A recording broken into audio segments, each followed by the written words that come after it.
Kannada cinema ರಂಗದಲ್ಲಿ ರಸಿಕರ ರಾಜ ಅಂತಲೇ ಹೆಸರು ತೆಗೆದುಕೊಂಡಿರುವಂಥ ಅತಿ ದೊಡ್ಡ ಕಲಾವಿದ ನಟ ಮತ್ತು ಇದೀಗ ನಿಧನರಾಗಿರುವಂಥದ್ದು ನಿಜಕ್ಕೂ ಕೂಡ ಒಂದು ಶಾಕಿಂಗ್ ಅಂತ ಹೇಳ್ಬೋದು. ಕನ್ನಡದ ಹಿರಿಯ ನಟ ಮತ್ತು ನಾಯಕನಾಗಿ ಕೂಡ ಕಾಣಿಸಿಕೊಂಡು ಬರೀ ನಾಯಕನಾಗಿ ಅಭಿನಯಿಸಿದಂತಹ ಮತ್ತು ಸ್ಟಾರ್ ಡೈರೆಕ್ಟರ್ ಆಗಿ ಕೂಡ ಮತ್ತು ಸ್ಟಾರ್ ನಾಯಕನಾಗಿ ಕೂಡ ಕಾಣಿಸಿಕೊಂಡಿದ್ದಂತಹ ಅತಿ ದೊಡ್ಡ ಕಲಾವಿದ ರಸಿಕ ರಾಜ ಅಂತಲೇ ಕೂಡ ಕರೆಯಲಾಗ್ತಿತ್ತು.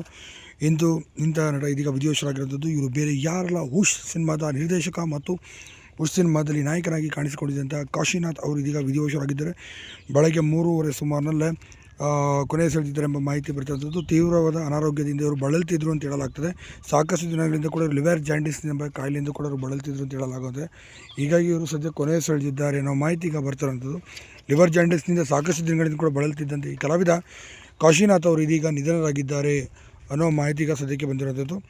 ಸಿನಿಮಾ ರಂಗದಲ್ಲಿ ಇವರದೇ ಆದಂಥ ರೀತಿಯಲ್ಲಿ ಛಾಪನ್ನು ಸಹ ಮೂಡಿಸಿದ್ರು ಕಾಶಿನಾಥ್ ಅವರು ಅಂತ ಹೇಳ್ಬೋದು. ಆದರೆ ಇಂಥ ಅತಿ ದೊಡ್ಡ ಕಲಾವಿದ ನಟ ಇದೀಗ ವಿಧಿವಶರಾಗಿ ಸಿನಿಮಾ ರಂಗಕ್ಕೆ ತುಂಬಲಾರದಂಥ ನಷ್ಟ ಆಗಿರುವಂಥದ್ದು.